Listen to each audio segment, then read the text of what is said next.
Mesdames et messieurs, j'ai le grand plaisir de vous accueillir pour cette séance spéciale de réflexion sur l'un des sujets les plus controversés de notre société. Il n'y a guère de sujet qui suscite plus de passion que la discussion sur le climat, un sujet peut-être comparable au débat sur l'énergie nucléaire des 30 ou 40 dernières années ou plus exactement à la discussion sur le nombre d'immigrants qui peuvent être accueillis et intégrés dans notre pays. Il n'y a guère de sujet scientifique qui soit aussi fortement influencé par la politique, le gouvernement ou le financement que la recherche sur le climat. Et dans un autre sens, nous avons des institutions climatiques qui consultent notre gouvernement, qui demandent la grande transformation de notre société, ainsi que notre conseil consultatif scientifique pour les changements environnementaux mondiaux. Ces experts nous disent que les sciences du climat sont bien établies. Pour eux, il est absolument clair que seuls les humains, avec leurs émissions de combustibles fossiles, sont responsables du réchauffement de la planète. La question est de savoir si c'est vraiment aussi clair et si l'augmentation observée du CO2 atmosphérique n'est que le fruit d'un processus. C'est ce que nous allons entendre dans cette conférence qui sera donnée par le professeur Murray Salby. Nous sommes très heureux et nous avons le plaisir de vous accueillir aujourd'hui à Hambourg.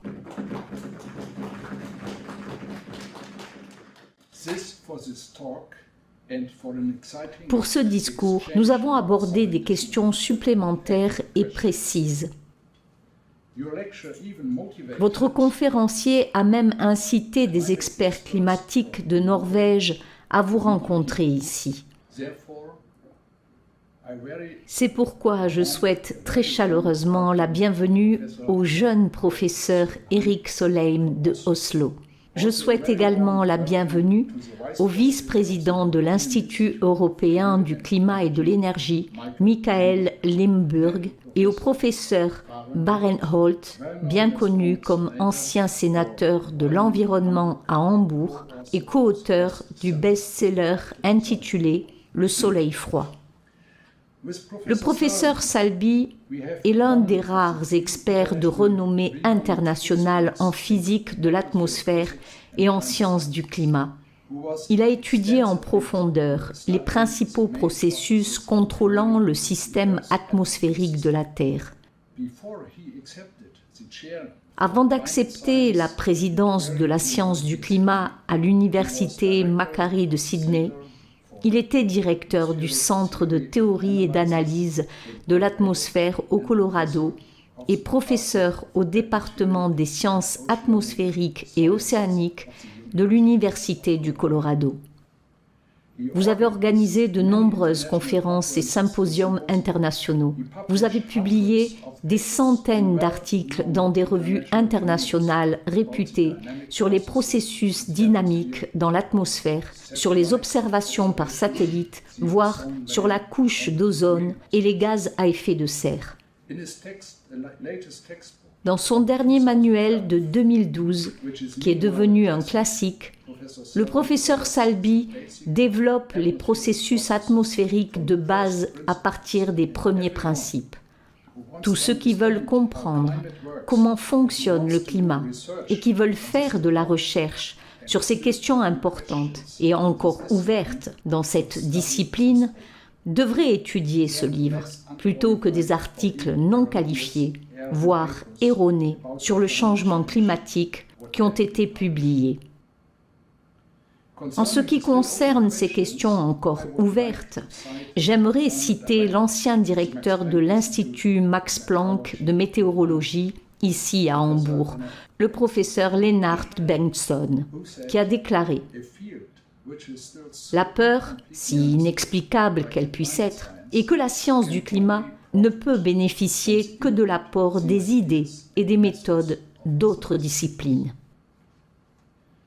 Je peux dire que pour moi, ayant fait quelques recherches et de la spectroscopie atmosphérique, c'était aussi une motivation suffisante pour regarder d'un peu plus près l'influence réelle des gaz à effet de serre sur notre climat. Et Bengtsson a répondu qu'il est essentiel de vivre dans une société où le consensus n'est pas obligatoire, en particulier en ce qui concerne ce point de vue. Il s'agit d'un commentaire important et pertinent sur le fait que la réalité évolue parfois de manière tout à fait différente. Il suffit de se rappeler ce qui est arrivé à l'orateur d'aujourd'hui il y a 5 ans.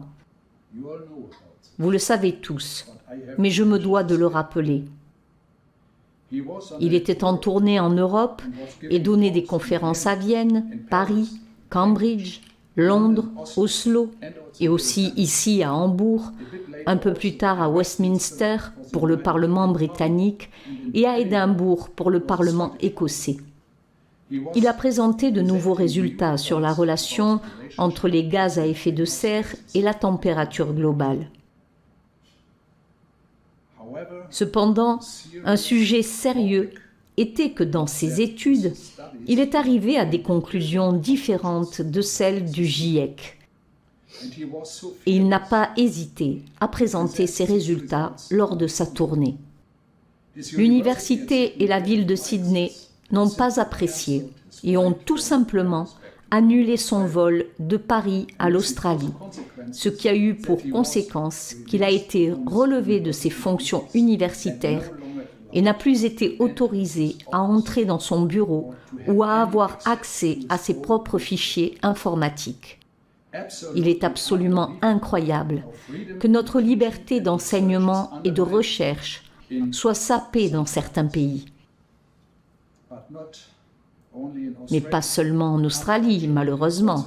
Ici aussi, nous avons de plus en plus de difficultés à présenter nos résultats ou nos interprétations lors de conférences en tant qu'invités ou en tant que professeurs dans nos universités quand nous nous écartons du courant dominant.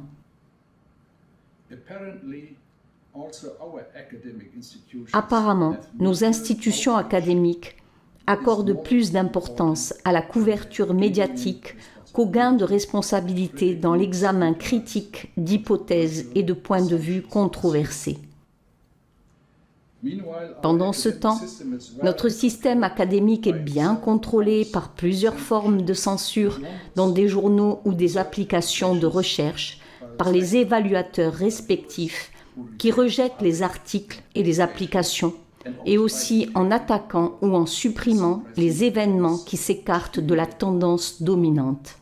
Cette réunion permet au professeur Salby de présenter ses dernières études sur le cycle climatique, études qu'il a heureusement poursuivies après avoir été licencié de l'université Macquarie. La question clé de sa présentation d'aujourd'hui est la suivante. Qu'est-ce qui se cache derrière l'augmentation du CO2 dans l'atmosphère? Nous sommes impatients d'entendre vos nouveaux résultats. Merci, professeur Hardet. C'est un plaisir de revenir à l'université Helmut Schmidt. Surtout, je l'espère, dans une institution qui enseigne encore aux étudiants l'importance de la pensée critique. Le thème de la conférence d'aujourd'hui est le dioxyde de carbone dans l'atmosphère. C'est la porte d'entrée pour prévoir les changements climatiques. Mais le thème sous-jacent est encore plus fondamental. Il s'agit ici d'une histoire sur la vérité. Pourquoi nous la recherchons et comment elle finit par être trouvée? L'histoire a montré à maintes reprises que lorsqu'elle n'est pas trouvée, elle est dans l'antre d'intérêts particuliers. Le point de vue popularisé sur le CO2 a été promu en grande partie par les médias d'information et Hollywood. De nos jours, il n'y a pas beaucoup de différence entre l'augmentation du CO2 atmosphérique et le principe de changement proclamé. L'argument est le suivant. L'augmentation du CO2 atmosphérique résulte des émissions humaines. Il augmente la température moyenne mondiale, ce qui, selon les allégations, entraîne en cascade toutes sortes d'impacts climatiques. Plus de sécheresse, plus d'inondations, moins de neige, et d'innombrables autres conséquences revendiquées. Le catalyseur de ces changements proclamés est l'augmentation du CO2 atmosphérique. Il est donc préférable d'avoir une bonne maîtrise conceptuelle et quantitative de ce phénomène. Sinon, tout le reste n'a pas de sens. Aujourd'hui, nous commencerons par examiner les preuves de l'impact déterminant du changement climatique, à savoir les variations de la température moyenne mondiale. Nous passerons ensuite en revue les principes du changement climatique induit par l'homme et la façon dont ils s'opposent aux phénomènes observés. Je passerai ensuite au changement récent des émissions humaines et à la réaction du CO2 atmosphérique. Nous terminerons par une rétrospective du traitement institutionnel du climat, qu'il s'agisse de science ou d'étiologie. La caractéristique principale du changement climatique est la température moyenne globale, dont le groupe d'experts intergouvernemental sur l'évolution du climat, le GIEC, des Nations Unies, nous dit qu'elle augmente systématiquement. Cette affirmation s'appuie sur les relevés de surface. Mais s'agit-il d'un enregistrement de la température moyenne mondiale? L'enregistrement de surface est dérivé du réseau des thermomètres de surface, qui est concentré sur les masses terrestres, les masses continentales peuplées. Il représente environ 20% de la surface de la Terre, les 80% restants étant largement inobservés. L'échantillonnage limité est traité par l'homme. L'enregistrement de la surface n'est donc pas un enregistrement de la température moyenne mondiale observée, mais une approximation de celle-ci. Même si l'on dispose d'un plus grand nombre de mesures de surface, leur emplacement dans le centre de population les rend inextricablement biaisés par le développement urbain, qui fait pencher les températures vers les vallées plus chaudes. Elles ne sont pas non plus représentatives de 80% de la planète, ce qui rend encore plus difficile l'évaluation du changement survenu au cours du XXe siècle. Si les observations sont limitées aux sites qui ont été exploités pendant la majeure partie du XXe siècle, le réseau de surface se réduit à ceci. La moyenne sur ces sites n'est guère plus que notre température qui est contrôlée, non pas par l'énergétique globale, mais par l'océan voisin. De plus, ces sites ont connu une urbanisation importante au cours du XXe siècle. Pour tenir compte de ces limitations, les enregistrements observés sont soumis à un traitement. L'approximation qui en résulte a été révisée à plusieurs reprises par des manipulations ultérieures pour la rendre nouvelle et améliorée. Ce qui change dans ces organisations, ce ne sont pas les observations. Elles ne peuvent pas être reproduites. Ce qui change, c'est leur interprétation. Son impact est modifié. En bleu se trouve la moyenne de nos mesures.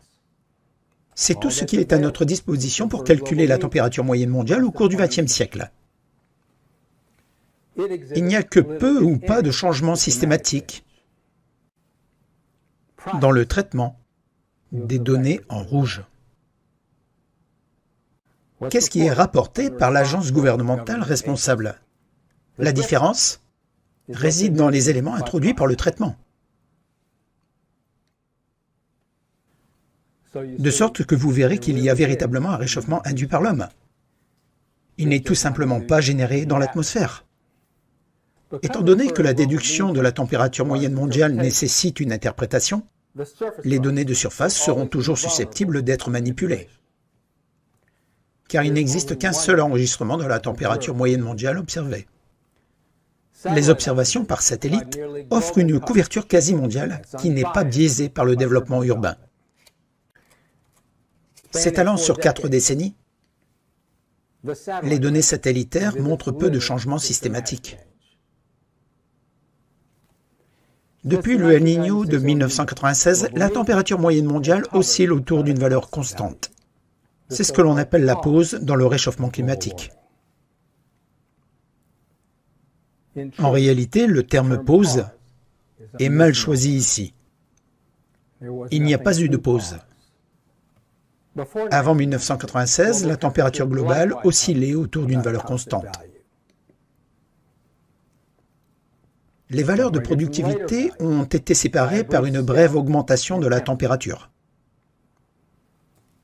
Il n'y a aucune preuve d'une tendance systématique de la température. Les données de surface, contrairement aux données satellitaires, qui sont entachées d'ambiguïté, sont utilisées pour affirmer qu'il y a un réchauffement de la planète. Si ces données indirectes, qui ont fait l'objet de manipulations répétées, s'avèrent ne pas présenter de tendance systématique, nous n'aurons pas à nous préoccuper des données réelles. Pour qu'une tendance soit scientifiquement significative, il faut que les conditions suivantes soient réunies. 1. Les températures à la fin de l'enregistrement sont décalées par rapport à celles du début de l'enregistrement. En effet, elles le sont. 2. Le décalage résulte de changements systématiques au cours des années précédentes. Peut être brouillé par des changements aléatoires. De manière équivalente, le décalage ne peut pas être éliminé par une perturbation mineure de l'enregistrement, par exemple en éliminant un petit sous-ensemble.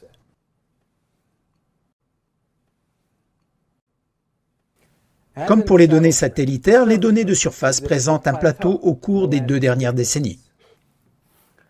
Les températures plus élevées à la fin de l'enregistrement font suite à une brève période de réchauffement à la fin des années 90. 4 années seulement. Sans réchauffement au cours de ces 4 années. Le décalage récent disparaît. Ce qui reste, c'est une température légèrement supérieure à celle du milieu du siècle. Ce décalage résultant également d'une brève période de réchauffement. Celle-ci s'est produite à la fin des années 70. Là encore, il ne s'agit que de 4 années. Sans cette brève période de réchauffement,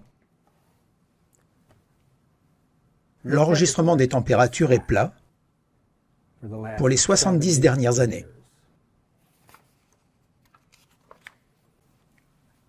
Ce décalage n'est pas dû à un réchauffement systématique.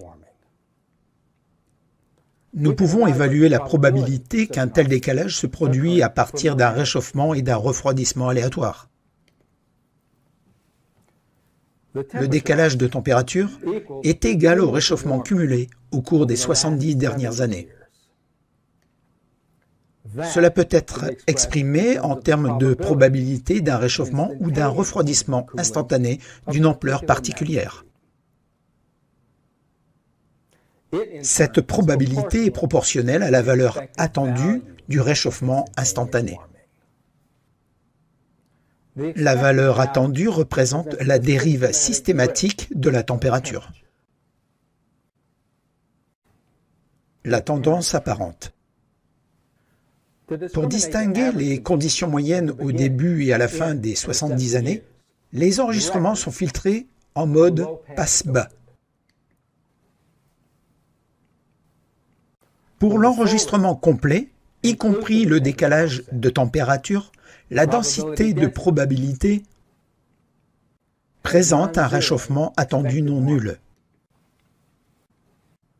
Cela correspond à un décalage observé de 0,6 degrés. Pour l'enregistrement perturbé, à l'exclusion du décalage de température, la densité de probabilité présente un réchauffement attendu nul.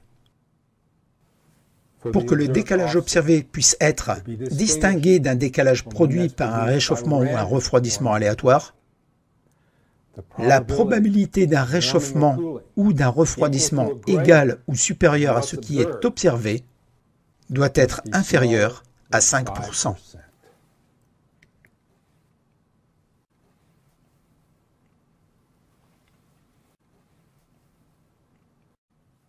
C'est loin d'être le cas.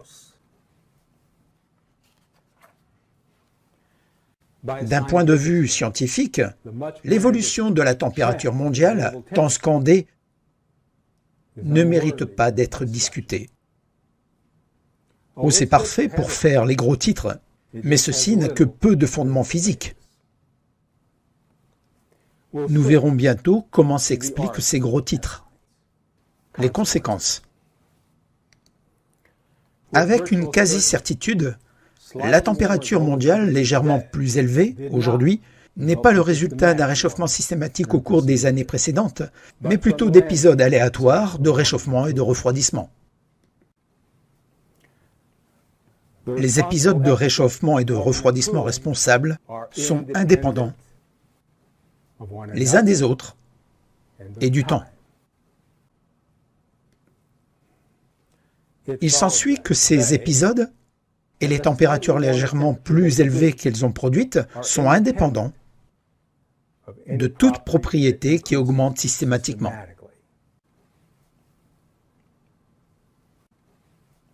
Pour le CO2 atmosphérique, le principe de base du changement climatique anthropique, le moment est venu.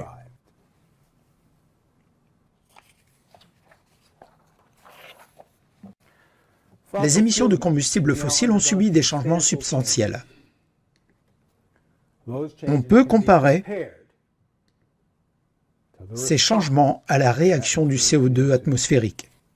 Au cours de la décennie qui a suivi le tournant du siècle, les émissions de combustibles fossiles ont augmenté 3 fois plus vite qu'au cours de la décennie précédente. Les émissions anthropiques cumulées doivent obéir à la loi de conservation. Pour que le CO2 augmente, il faut donc qu'il y ait deux composantes. Une composante égale à l'absorption du CO2 qui compense son élimination. C'est la composante compensée de l'émission anthropique, à laquelle s'ajoute une émission supplémentaire égale à l'augmentation du CO2 anthropique. C'est la composante non compensée. Cette composante de l'émission anthropique est équivalente à l'émission anthropique nette. On peut démontrer que pour une émission en augmentation constante, l'absorption est plus tardive que l'émission d'environ un temps d'absorption. Sinon, le CO2 n'augmenterait pas. Pour un temps d'absorption donné, cela détermine la composante compensée de l'émission. La partie éliminée par l'absorption, qui détermine à son tour la composante non compensée. La partie responsable de l'augmentation du CO2. La partie ombrée représente les émissions cumulées non compensées pour une durée d'absorption de 5 ans. Une valeur qui découle de l'estimation de l'absorption du GIEC. Cela représente le CO2 supplémentaire émis par les humains, au-delà de ce qui est nécessaire pour maintenir le CO2 existant face à l'absorption. L'émission supplémentaire au cours de la deuxième décennie a été 3 fois supérieure à celle de la première décennie. L'augmentation de CO2 anthropique au cours de la deuxième décennie doit donc être 3 fois plus importante qu'au cours de la première décennie. Le graphique ci-dessous montre l'évolution observée du CO2 atmosphérique total anthropique naturel. La chaleur a augmenté de façon presque linéaire sans changement dans la croissance. Par conséquent, l'augmentation au cours de la deuxième décennie était presque identique à celle de la première décennie.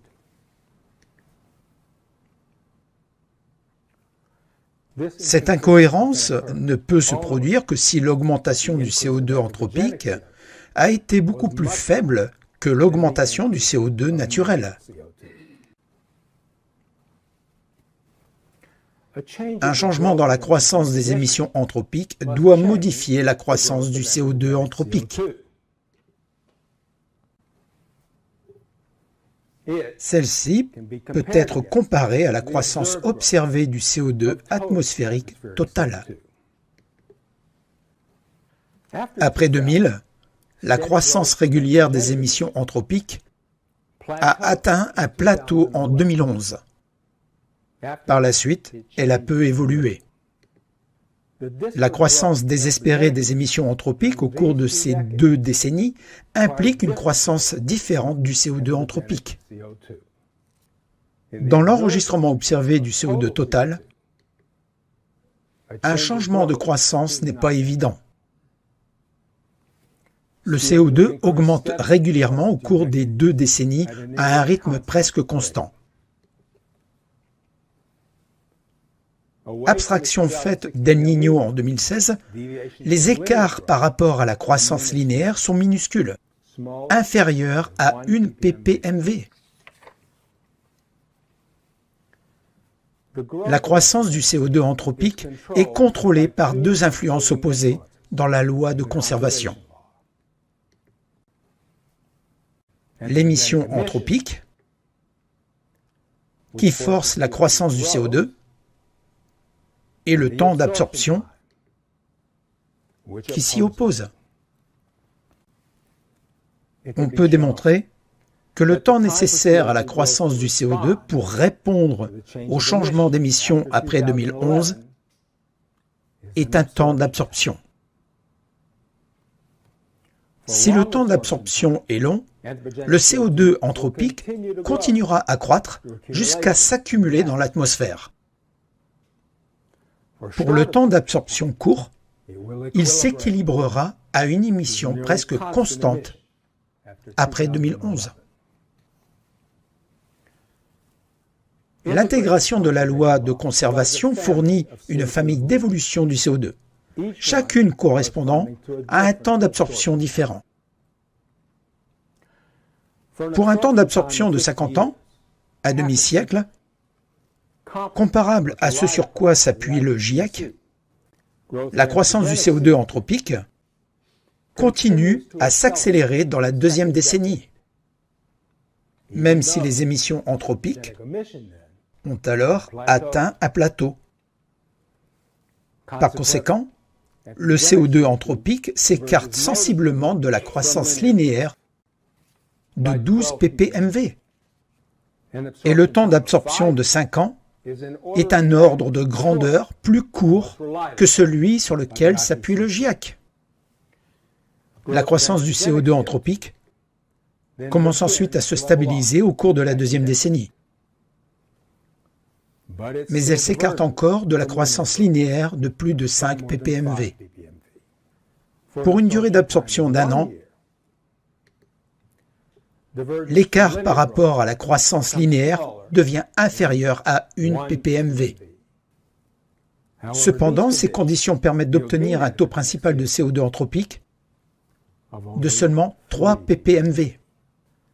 La fraction anthropique de l'augmentation du CO2 est donc de l'ordre de 3%.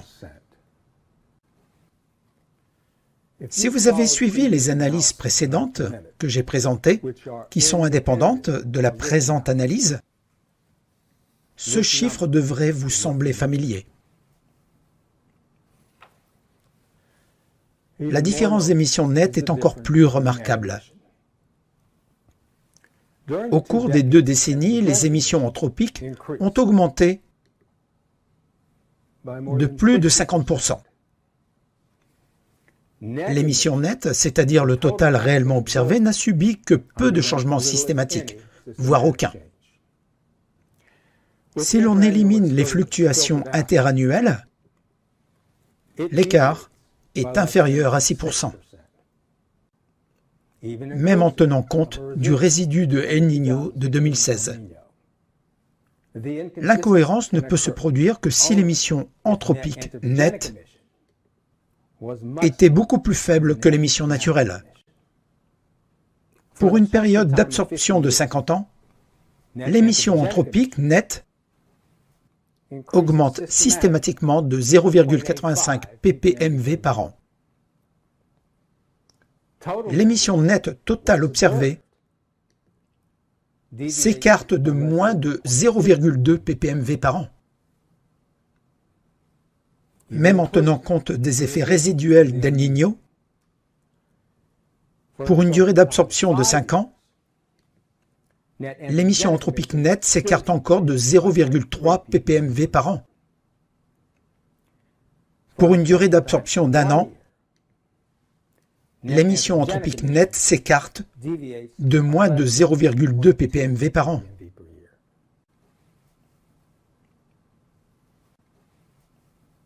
L'émission anthropique nette est alors d'environ 0,1 ppmv par an. L'émission nette totale, c'est-à-dire ce qui est réellement observé, dépasse 2,1 ppmv par an. La fraction anthropique de l'émission nette est donc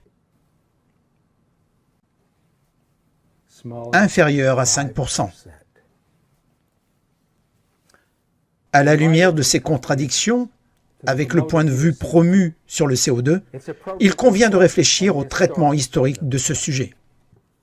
Kohler a fait plusieurs déclarations. La première, le temps de résidence du CO2 dans l'atmosphère diffère de son temps d'adaptation, qui est, selon eux, bien supérieur à 100 ans. Ce serait difficile. En l'absence d'émissions, la loi de conservation pour une espèce conservée comme le CO2 se réduit à une seule déclaration, selon laquelle le taux de changement de l'espèce est égal au taux d'absorption à la surface de la Terre, qui est juste l'inverse du temps d'absorption multiplié par l'abondance du CO2. L'espèce doit alors se désintégrer de manière exponentielle, avec une échelle de temps égale au temps d'absorption. La même loi régit une perturbation du CO2, ainsi que sa trace, le carbone 14. Les essais de bombes nucléaires effectués dans les années 50 et 60 ont augmenté la teneur en carbone 14. Après l'élimination de la source de perturbation par le traité d'interdiction des essais nucléaires, le carbone 14 s'est désintégré de manière exponentielle, révélant un temps d'absorption inférieur à une décennie.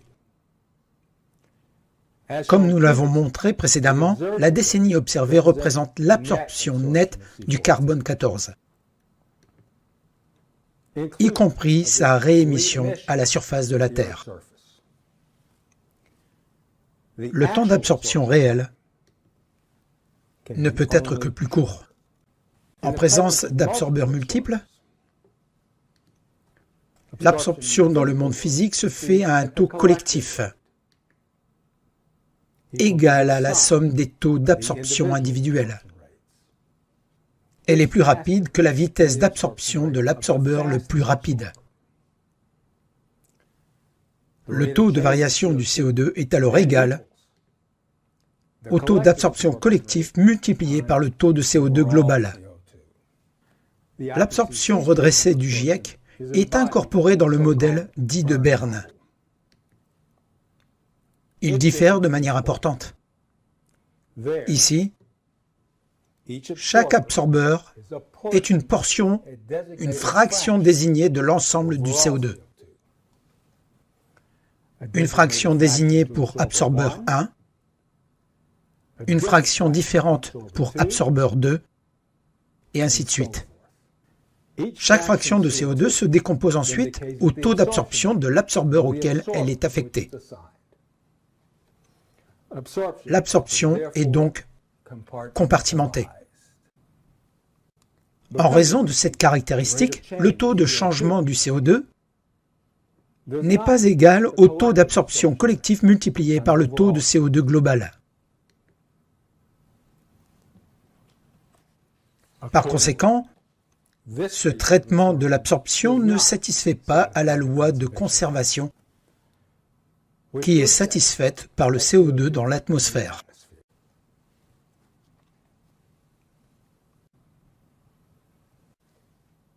La conséquence de cet échec est essentielle. Elle est illustrée par une analogie mécanique. Une piscine avec plusieurs drains de tailles différentes. Dans l'univers physique, chaque canalisation a accès à la totalité de l'eau. Tous les drains fonctionnent donc à l'unisson.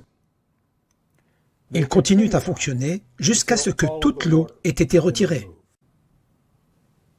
La vitesse d'évacuation collective est la somme de celle des drains individuels. Elle est plus rapide que celle du drain le plus rapide. Le temps d'élimination, c'est-à-dire le temps nécessaire pour que toute l'eau soit éliminée, est donc dicté par le drain le plus rapide. Dans l'univers du GIEC, l'absorption est compartimentée. Les drains individuels n'ont accès qu'à l'eau qui leur a été attribuée. L'absorption globale est donc échelonnée. D'abord, ce qui est attribué au drain le plus rapide est vidé. Ensuite, le drain le plus rapide reste inactif. Ensuite, ce qui est attribué au drain le plus rapide suivant s'est vidé. Ensuite, il reste également inactif jusqu'à ce que l'eau du drain le plus lent soit vidée. Dans ces conditions, le temps de vidange est dicté par le drain le plus lent. Il est beaucoup plus long que celui du drain le plus rapide. En fait, un compartiment du modèle de Berne n'a pas de vidange, ce qui rend le temps d'élimination infini. Pour le CO2, son temps de résidence dans l'atmosphère est égal au temps de son élimination à la surface de la Terre, le temps de son absorption à la surface, car c'est le seul mécanisme disponible pour son élimination. C'est l'un des deux ordres de grandeur plus court que celui sur lequel s'appuie le GIEC. C'est ce que l'on appelle le temps d'ajustement, un dispositif également cité par Kohler. Pour distinguer le type d'ajustement, l'industrie du changement climatique introduit une absorption de fond constante, en plus de l'absorption normale qui est proportionnelle à l'abondance du CO2. Cela conduit à un temps d'ajustement d'eau de 100 ans. C'est beaucoup plus long que le temps de résidence du CO2, qui est d'une eau par année. Ce traitement souffre d'un problème mineur.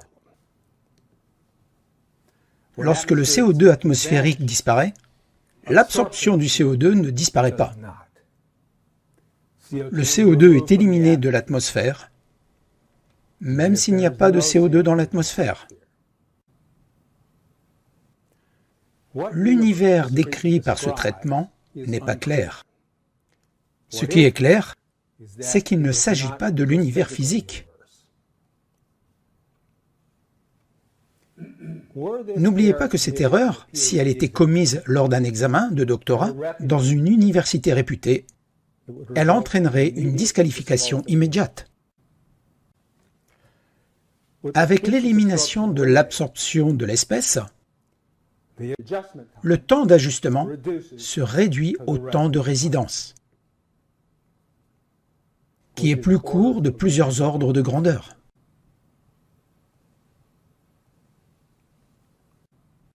La conséquence de cette ère est transformatrice. Ils exagèrent considérablement l'accumulation de CO2 dans l'atmosphère, qui dépasse alors les 1000 ppmv. En vertu de la loi de conservation, le CO2 n'atteint des niveaux qu'une fraction de cette valeur. Kohler fait cette deuxième affirmation. Le traitement du carbone néglige les changements dans les terres, les océans, la biosphère, les sédiments marins, etc., etc. Le CO2 dans l'atmosphère est régi par la forme tridimensionnelle de la loi de conservation. En faisant la moyenne sur le volume de l'atmosphère, on obtient la loi de conservation du CO2 atmosphérique moyen. Ce que nous avons examiné, la perturbation anthropique est régie par la même loi. Avec l'émission anthropique et le temps d'absorption spécifié, la loi de conservation est entièrement déterminée. Il en est de même pour le CO2 anthropique, qui découle de la loi de conservation. À la lumière du comportement observé, vous avez vu ce que cela exige. Les changements dans des réservoirs étrangers, tels que l'océan, les sédiments marins et d'innombrables autres réservoirs, ne sont pas pertinents. Pour ceux qui recherchent la vérité, c'est une chance, car ces propriétés globales ne sont pratiquement pas observées. Kohler et les autres, fait numéro 3. Les comparaisons ont été effectuées par rapport à la mauvaise glace de substitution. Il est douteux qu'une quelconque approximation du CO2 par la glace soit correcte. Nous avons déjà montré que la cohérence croisée entre les proxys glaciaires du CO2 et de la température révèle des conditions subies par la glace ancienne qui étaient fortement non conservatrices, où le CO2 et la glace ont été modifiés par rapport à leur forme originale lorsqu'ils ont quitté l'atmosphère. Associé à des transformations irréversibles, ce comportement diffère fondamentalement de la cohérence croisée entre le CO2 atmosphérique et la température qui a été observée dans l'atmosphère. Les conditions non conservatrices rencontrées par la glace ancienne rendent les proxys glaciaires du CO2 peu fiables et entachés d'incertitude. C'est pour cette raison que la mesure du CO2 par la glace nécessite une interprétation, un traitement qui convertit les valeurs mesurées en ce qu'elles devraient être. Comme tous les proxys du CO2 atmosphérique sont donc entachés d'ambiguïté, une caractéristique qui les rend vulnérables à l'interprétation. Le cœur de la démonstration est que la dépendance à la température de la mission naturelle, y compris la non-linéarité, peut expliquer n'importe laquelle des enregistrements proxy du CO2 ancien.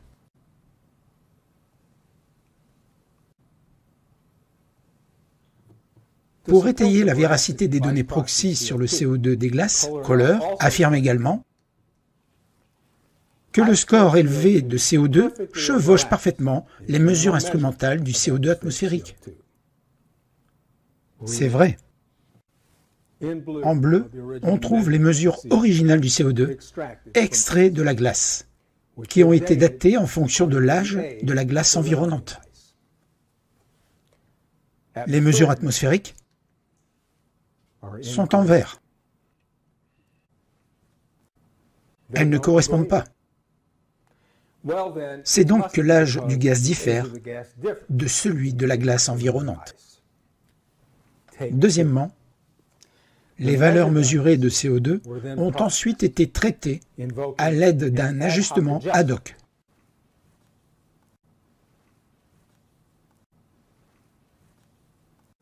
Qui a décalé leur âge de 82 ans,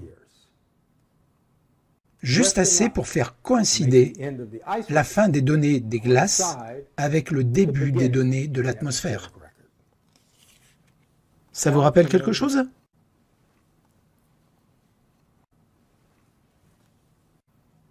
L'ambiguïté du processus est systémique dans l'industrie du changement climatique, car elle s'appuie non pas sur des observations directes, qui sont le test décisif de toute théorie, mais sur des données indirectes qui sont invariablement entachées d'une incertitude nécessitant une interprétation. Les données indirectes ne remplacent pas les observations réelles du comportement de l'atmosphère. Ces observations sont maintenant suffisamment longues pour tester cette théorie. Vous avez vu ce qu'elle exige.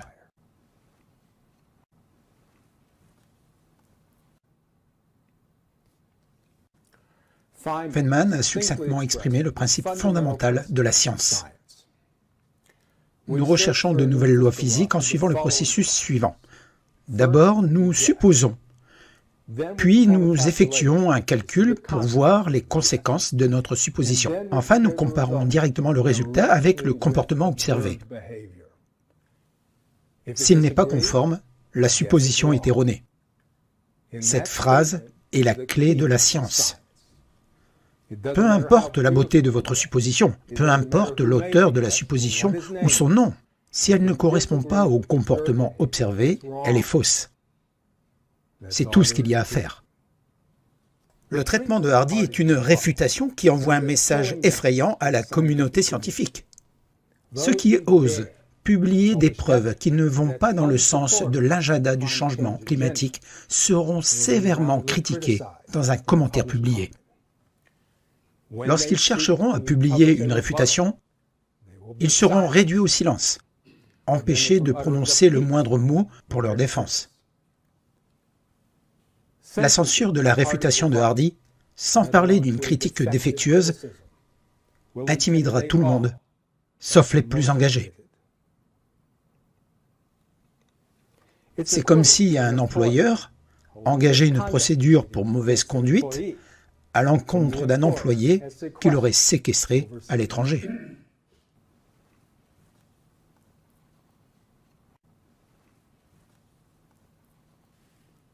Dans l'Australie d'aujourd'hui, cela est considéré comme une bonne chose. La suppression des preuves qui falsifient les fondements de l'industrie du changement climatique soutient une crise de commodité. Elle a servi à financer toutes sortes d'inepties qui sont présentées comme de la science. Les projections climatiques sont basées sur la prédiction du CO2 atmosphérique qui n'est manifestement pas compris. Si les modèles climatiques ne peuvent pas prédire le CO2, ils peuvent difficilement prédire comment le CO2 futur influencera d'autres propriétés.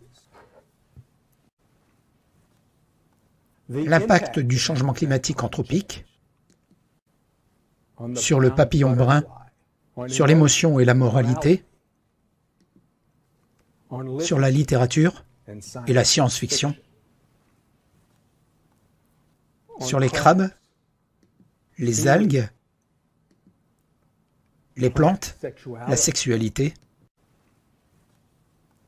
la boue, oui, la boue,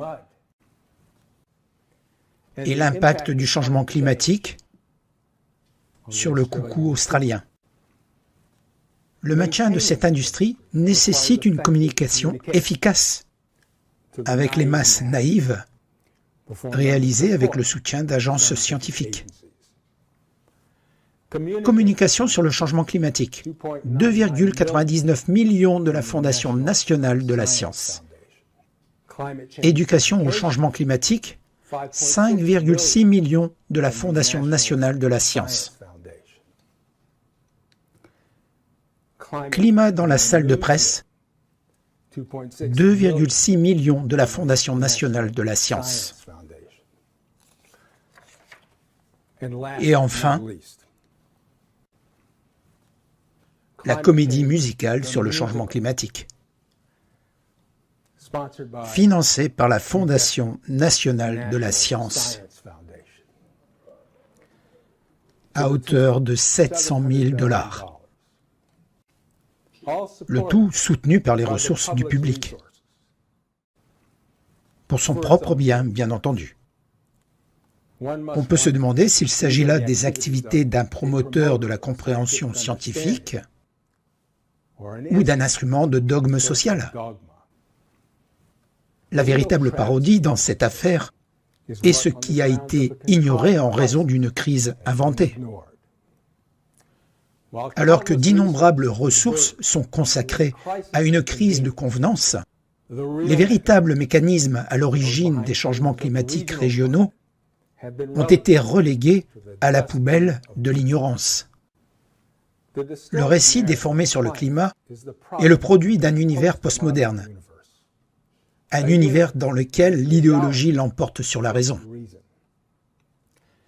Dans cet univers, un étudiant qui étudie les kangourous anciens ou les cernes des arbres devient un expert de l'atmosphère. Les pourvoyeurs d'idéologie capitalisent sur le fait qu'elle est commercialisée en masse sous l'apparence de la vertu associée à une naïveté sans faille. La déférence aveugle à l'idéologie a cependant un prix, à plus d'un titre.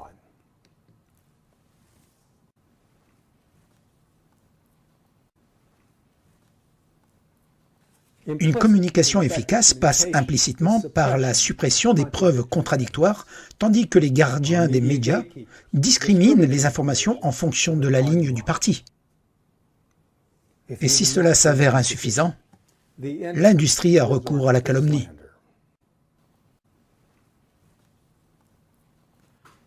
Une campagne de relations publiques, organisée et bien financée par des intérêts particuliers, afin de subordonner et d'intimider les dissidents. Quelques exemples de ceux qui ont eu la témérité de remettre en question la ligne du parti. Wikileaks a révélé que Legum avait déformé mon travail dans le cadre d'une campagne politique pour le compte du milliardaire Tom Steyer. Une décennie d'efforts pour détruire ma carrière universitaire, par l'intimidation, la politique politicienne et la diffusion de mensonges. Roger Pielke.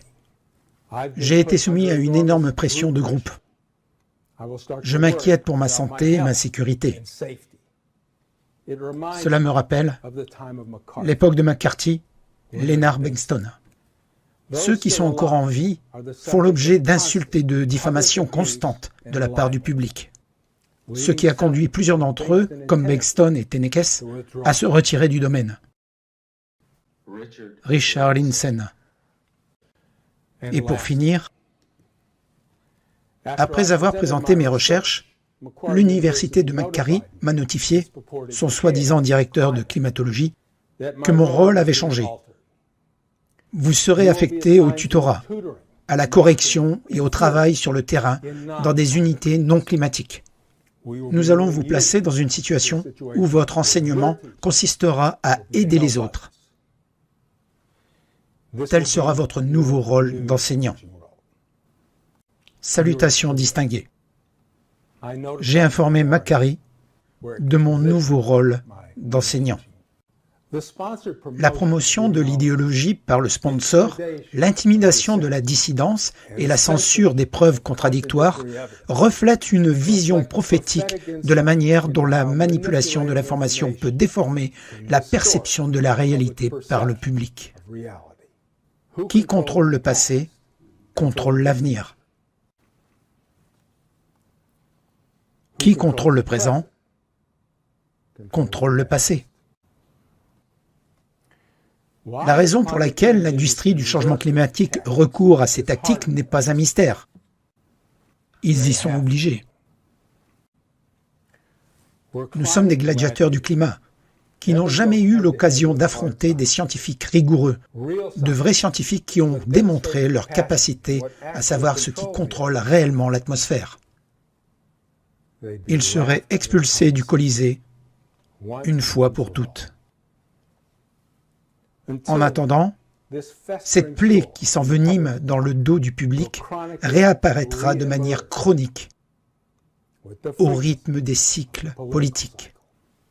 Il n'existe qu'une seule protection contre cette perversion de la science.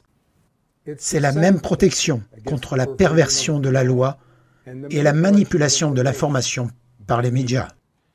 Il faut veiller à ce que les deux parties soient représentées. Lorsque cette protection est contournée, il ne s'agit pas de science, ni de processus légitime, car cela bloque la voie vers la vérité. L'importance de cette protection a été illustrée par la catastrophe de Challenger, lorsque le vaisseau spatial a explosé au moment du lancement. Cet échec a mis en péril le programme de la navette de la NASA d'une valeur de plusieurs milliards de dollars. Le mystère a finalement été résolu, car la NASA a été obligée d'ouvrir la discussion. Cela a donné lieu à un échange scientifique solide, débarrassé des intérêts particuliers. Le mystère a été résolu par une personne extérieure. Les experts gouvernementaux avaient défendu la thèse d'un composant essentiel de la navette. Ces affirmations ont été contredites par des pompiers. Le programme de la navette n'a pas été sauvé par des experts gouvernementaux. Il a été sauvé par ceux qui ont défié ces experts. Le point de vue promu sur le CO2 atmosphérique, fondement de l'industrie du changement climatique, est le produit d'un univers dans lequel le CO2 atmosphérique ne change que sous l'effet des émissions humaines. Mais quelques pourcents des émissions naturelles sont présumées endormies.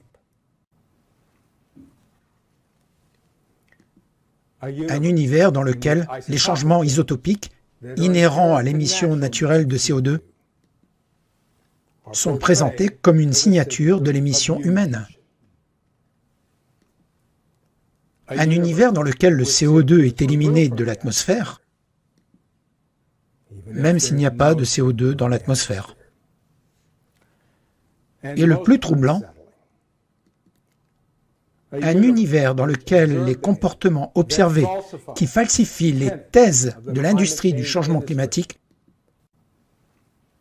sont interdits,